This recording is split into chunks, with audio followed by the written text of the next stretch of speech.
the assumption is that level 2 autism is just level 1 autism with a little extra on top, but it's unbelievable how far off that actually is from the reality of being a level 2 autistic person. Like, most days I wake up already overwhelmed. People don't see the amount of effort it takes to do less than the bare minimum on a daily basis. Like, it is extremely difficult to do, even the basic tasks of, taking care of myself, like, without even working. You know what I mean? I'm not working right now, and I'm still struggling a lot to get the things done that I need to. It takes so much more effort than people really see. It's hard to get it if you don't actually experience it on a daily basis and you live with autism level 2. Like, it is an extreme amount of effort. I need to have routine. I need to have things to be predictable. I struggle with eating, hygiene, leaving the house, driving. There's so much that comes with it. I have meltdowns and shutdowns a lot. Like, I've given myself a concussion during a meltdown before, and I wasn't even a young child. Like, I was 17 or maybe 18 at the time when that happened. But it is a lot that people don't see when it comes to level 2 autism. I feel like it's overlooked a lot in the autistic community. Like, it's hard to feel like you're accepted into the community and like you belong there, when most of the conversation is about level 1 autistic people's experience, and there's not a lot of level 2 autistic people talking about what it's like for them on a daily basis. And it's just really hard. I get overstimulated like really easily, like even with things like fun things like video games.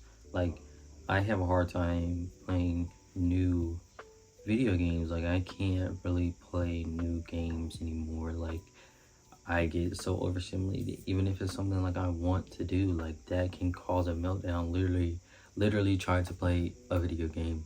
So like, it's just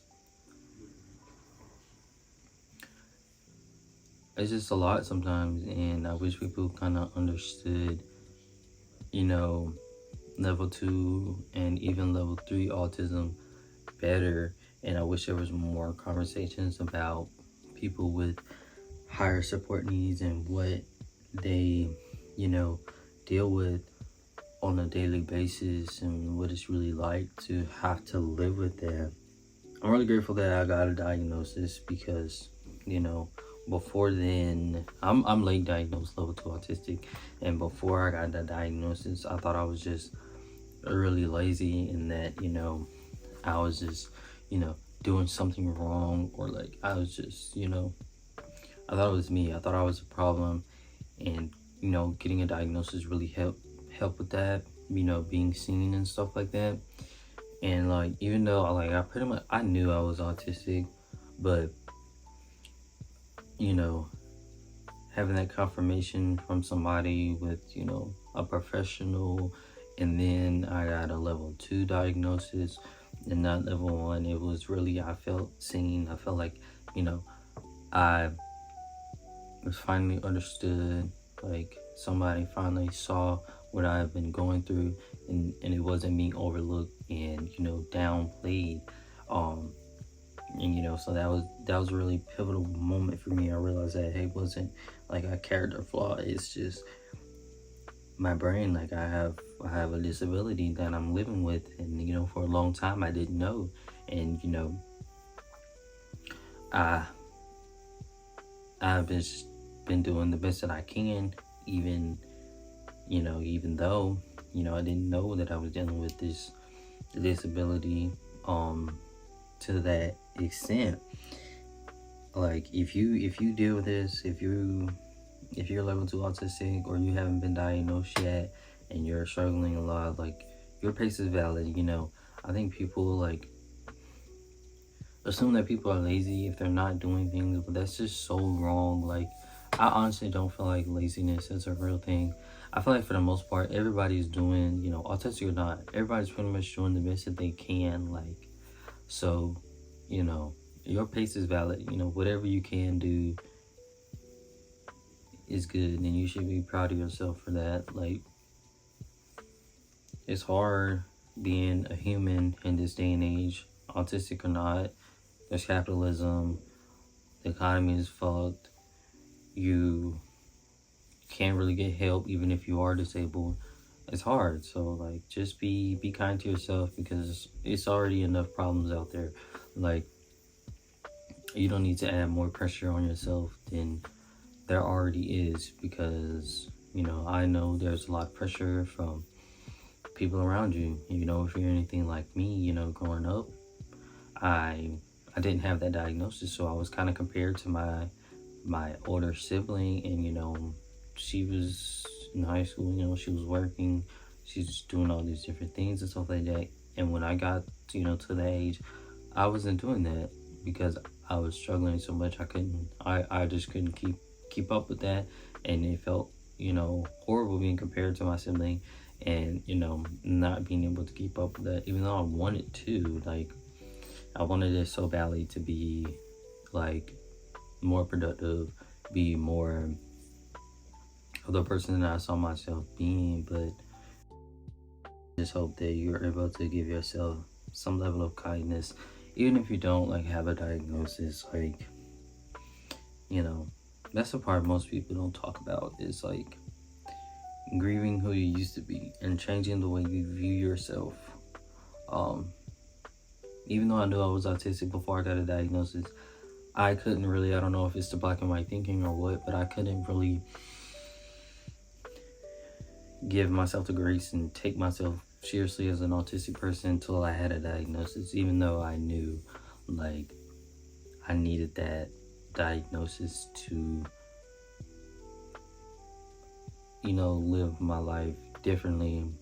And in some way things have improved a lot with the diagnosis, but it doesn't change what your life. Like, I'm the same person that I was before I got a diagnosis, but now I just know. And autism isn't something that you can fix, and that's when it gets real, because you realize this is something that I'm going to be dealing with, and it's not going anywhere, and I'm going to be dealing with it for the rest of my life, and I'm going to have to adjust the way I live my life and adjust the way I go about my life and stuff like that. And even so, people around you might think that you need to try to push your way through problems that you have with being autistic, but like, that's like the opposite answer. Like, you can't, as an autistic person, you can't push through. Like, you don't need to try to do that, because if you do, you're gonna crash at some point. That's what happened to me. Before I hit burnout, like, I was working, I had an apartment, I was sharing an apartment with somebody, I was working full time, I was in college online doing self-paced school, and everything fell apart all at once. Couldn't go to work, couldn't do anything, wasn't really doing anything at all. So don't do that, because on my diagnosis report, because of that situation, all that stress and excess demand that I put on myself, like, I have medically documented skill regression due to stress and pushing myself. So, and that goes for if you're level 1, level 2, doesn't matter. You can regress. You can get worse if you try to push through. Yay, isn't that fun? So don't try to force yourself to do things that is out of your capability, and do everything that you can to get a diagnosis if you need one. Like, there's a company, an online company, it's Prosper Health, not sponsored or anything, but they have pretty affordable diagnosis, less than $1,000, just like $970 with no insurance, but they do take insurance. So if you ever deal with this, you're definitely not alone, and you shouldn't like put too much pressure on yourself. You know what I mean? It's enough pressure out there. It's so much out there. Like, even today, like, I'm in the mood, like, but I really want to record this video.